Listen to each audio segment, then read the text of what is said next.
This material is too good for this crowd. I'll save it for a better crowd. Okay, I'm glad to be here. That is, if this turns out well. The second I hear booing, then I'm not at all glad to be here. So, to make someone happy, to pay it forward, as the kids say, don't boo me. Well, I'm trying to think of how to segue into a medical milestone coming my way, to stall this train wreck from its inevitable derailing, but nothing comes to mind. Except maybe all this talk of that Obamacare, controversial shit. I think that's the technical term they're using in all the papers and that internet thing, in between all those porn pop-ups that somehow invade computers. At least mine. Let me tell you, real embarrassing when someone's looking over your shoulder and one of them pops up, especially if that peeker isn't simultaneously gripping both of my shoulders. Anyway, I'm about halfway to a century, and it's time my innards get checked for the big C. No, C doesn't stand for crap. I'm a bit nervous. Not necessarily if something of concern is found, but whether I'll inadvertently enjoy the sensation. I mean, how bad is it going to look if I'm helpless to control myself under some sort of anesthetic and a smile born of internal tantalizing friction plasters my face? And especially concerning, what with all the readily accessible cell phone cameras, my tickled pink puss going viral while that tube is going deep. Yeah, I like to get famous rich someday with minimal effort, and boy, that'd get me some attention. However, whoever said publicity, good or bad, makes no difference, obviously never had a publicized colonoscopy. What's that? Hold it down, please. I'm getting a transmission via the public affairs officer from Moonbase Alpha. What's that you say? Katie Couric had one? It was broadcast live on television, and it did wonders for her career? Damn it, that screws up my whole act. Control out! Imagine that. She got on all fours with a tube snaking its way up her derriere. She's got to be one hot babe. I mean, the money shots couldn't have been all that flattering. Oh well, I ain't no Katie Couric, but I guess I gotta go through it and risk the consequences of media exposure. That's alright. I take to heart the old saying, the best defense is an offense. And boy, those illicit voyeurs, if there are any, at the GI procedure centers don't know what they're in for. Fast for hours upon hours, gulp down that go easy formula the day prior, accept anesthesia so I'm vulnerable? No siree. Round about midnight, so goes my plan. I'm gonna gorge myself on inauthentic Mexican food, Taco Bell's dollar menu many times over. Then, timing is of the essence. I'll down the bowel cleanser just before I show up. Now, Mr. Ray, you need not get on all fours. And please, next time, wait for instructions to disrobe, or at least wait till you enter the building. Hey, if you're wondering, that was my impression of the doctor. Anyway, back to the dialogue. Oh, alright, doctor. We got issues with homophobia and prudery, right? Please, just lay on your back. Fine. And after they inject the air to loosen up what would normally be an empty colon, wink wink, the terror will soon begin. Nurse, please hand me the scope. Oh, what the hell is that rumbling? An earthquake? It's coming for the patient! No! Yes! Boom! Ah! It not only smells and burns, but it also violates. Yeah, it's gonna be a scene. A bad scene. You thought Chernobyl was an environmental disaster? The cleanup and costs alone will bust the EPA's budget. But let's not get into the projected casualty figures. Well, on the bright side, at least it'll keep the Guberment environmental wackos on their heels. Get their minds off climate change for a while. You all read the papers, right? About that global warming hoax, CO2 emissions? My ass, maybe. Damn those people and their doom is nigh stance. It's just an excuse for the government to take charge of our lives. Actually, I'm sure it's not such a great idea to be spewing significant amounts of CO2 gas, or for that matter, any type of gas that theoretically might upset the favorable balance of climate the Earth has experienced these past 10,000 years. Yet, to actually think they're going to combat rising temperatures by demanding everybody but themselves in the West reduce their carbon footprint, scale back the conveniences of life, if it's so friggin' essential, if it constitutes an existential threat, then I think that our government would institute emergency rule by decree. Wouldn't you think so? A well-worn statement throughout the life of our country, spoken by various eminent legal scholars in slightly variant ways. Don't ask me their names. I don't know. Is that our Constitution is not a suicide pact. In other words, we do what we have to do to survive. Civil rights and freedoms be damned. Or, as is mostly the case, limited. Yet, have any cars been confiscated? Has a government nanny ordered you onto a bus or trolley with all the unloved? You know those people, or should say of them. Smelly, disturbed people, losers who can't afford a car, not to mention the absolute crud of the crop, the self-righteous greenies who voluntarily set aside their POVs. What? Privately owned vehicles. That's an acronym, like FAG. Fondling ass grabber. It's in the police code. Look it up. Applies to both sexes. What were you people thinking? Oh, I see. Some of you are haters. You, sir, out in the audience, from your outward reaction, seem to have some sort of hang-up with homosexuality. No, denying won't fly here. I know of a way to shed some light on your potential breach of basic human decency. A sure way to uncover a potentially hostile schismatic. Let me ask you a hypothetical question. And please, answer not only to the best of your ability, sir, but honestly. If an aggressive homosexual jumped on your back, would you beat him off? Yeah, I thought so. Also, I've got that beard of a girlfriend of yours in my eye. Let me ask you, young lady, if the tables were turned, if a violent lesbian jumped on your back, would you give her a good licking? Uh-huh. What the hell was I talking about? Oh, global warming and the imminent destruction of Earth and all those other inferior countries with stupid names. Where's that government proportional response? Look at it this way, I demand. If not only the form of a coming Armageddon is known, but also its cause, one can hardly consider this a thing to be met with anything other than bladder emptying and urgency. Instead, we have endless back and forth from our two political parties. Think I'm full of it, huh? Well, consider this scenario. A few years down the road, after one unfunded federal budget after another unfunded federal budget, if our country's biggest lender, the Chinese, were to get fed up and land an expeditionary force at the port of New York with only two stated motivations, to sort of observe and safeguard their huge investment in our public debt, plus add a little oomph to appeals that we practice self-restraint, but of course other darker motivations unmistakably implied. Will we wait for Congress and the White House to agree on a response? Or accept counteractions of an incremental nature? First, if they won't leave because we told them to do so, then maybe we'll threaten to go over to the UN. It's right down the road. We'll go there ourselves in person and deliver a speech that'll bowl them right over to see if we can't get an international consensus to make them go bye-bye. If that won't work, then we'll appropriate more money for more military spending, and in next year's budget, again underfunded. No. Not bloody likely, Princess.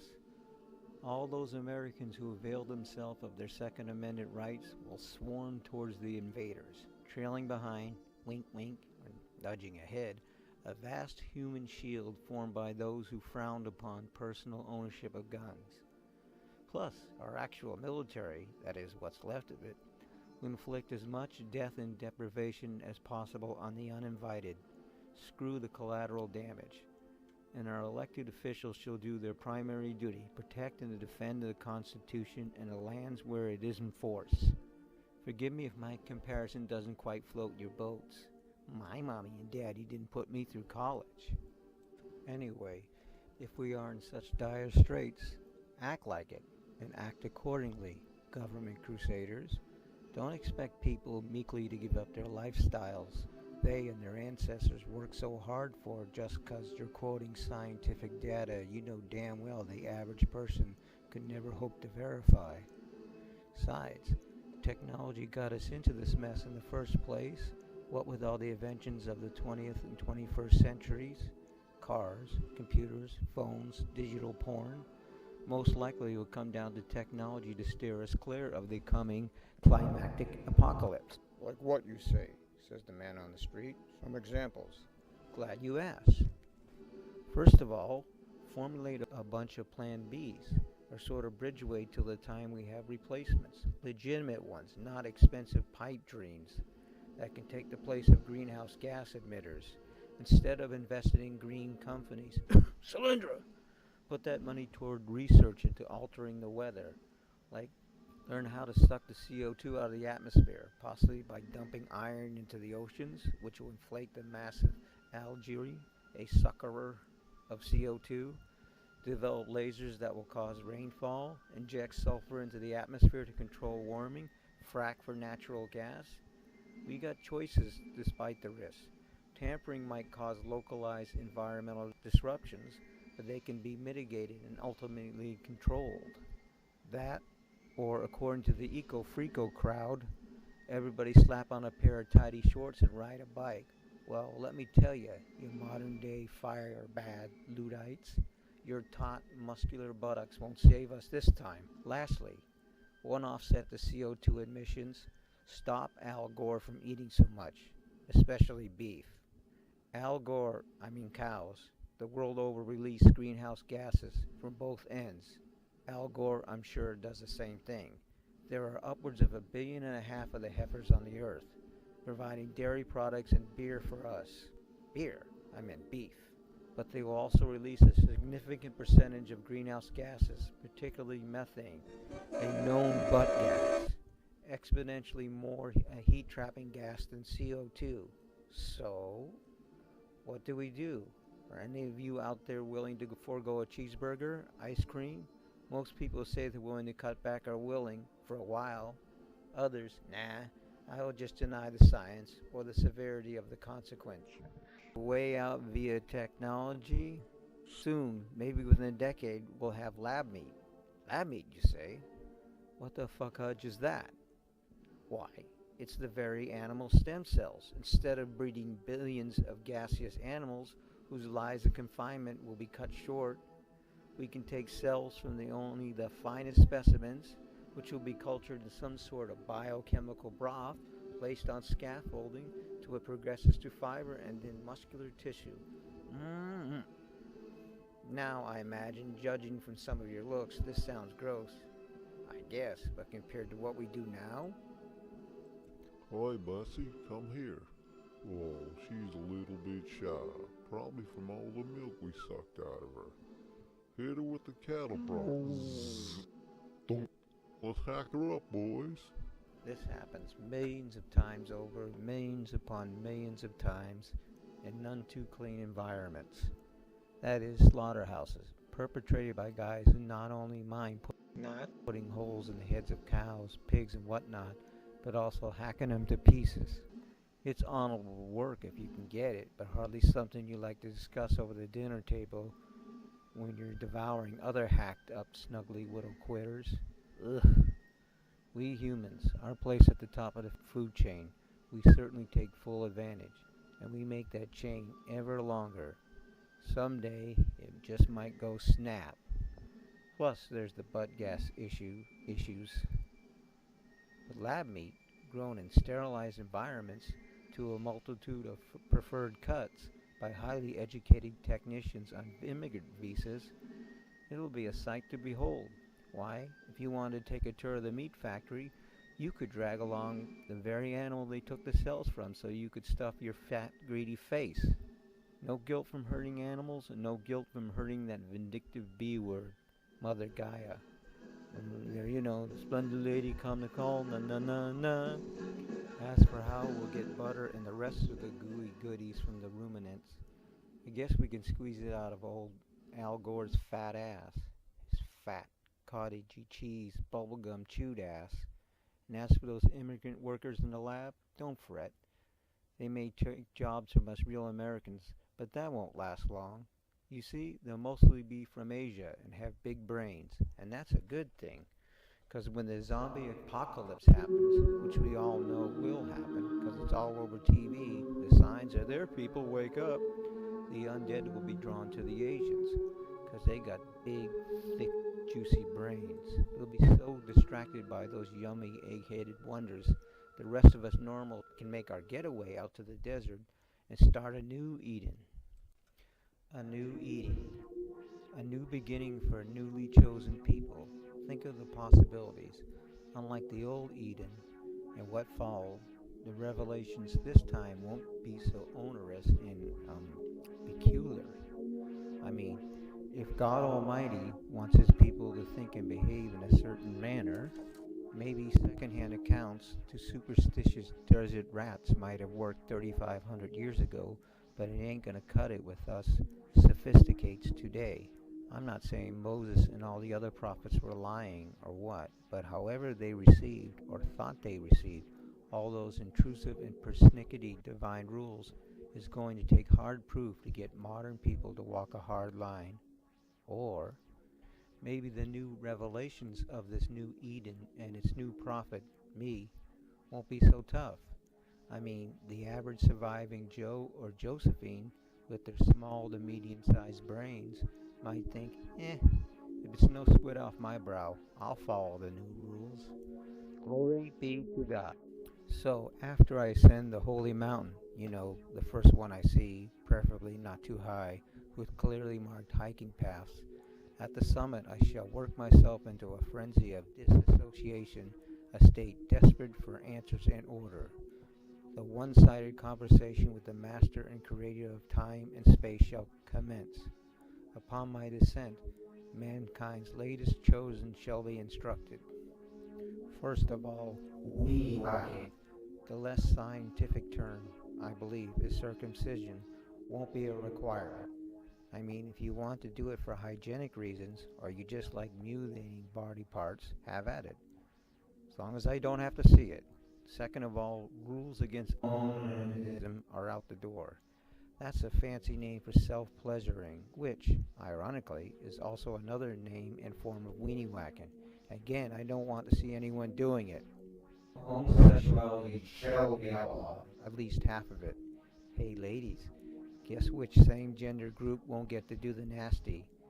And this time, yes, it can be done in front of me. Adultery shall remain forbidden. I can't keep up with the competition. My women, if I had any, most likely will stray, so I'm cool with that. No bearing of false witness. The less than the person you want to lie about is a total dick. Tithing is a bit too much to demand of anyone, especially if you like to blame the less fortunate for being less fortunate. But it's okay if you happen to be the less fortunate. I mean, giving 10% of Jack is still Jack. Be fruitful and multiply. Not so much. The pre-apocalypse population was just way, way too large, too taxing for good old Mother Gaia. Plus all the wars and the hard luck stories, all those sad, pathetic faces on TV like the Kardashians. Onanism can play a big part in holding it down, that and the 50% lesbian requirement. Always keep the Sabbath.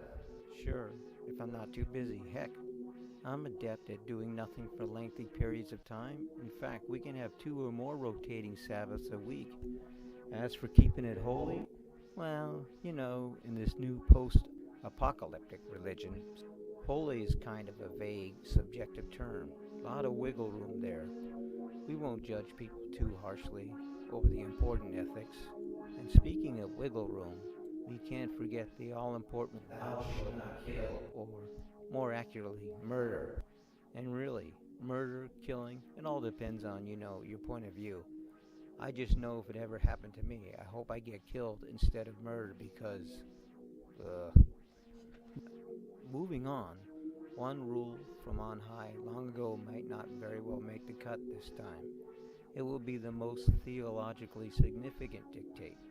Thou shalt not take the Lord God's name in vain. Now one might think, why wouldn't that be a good, if not essential rule to live by?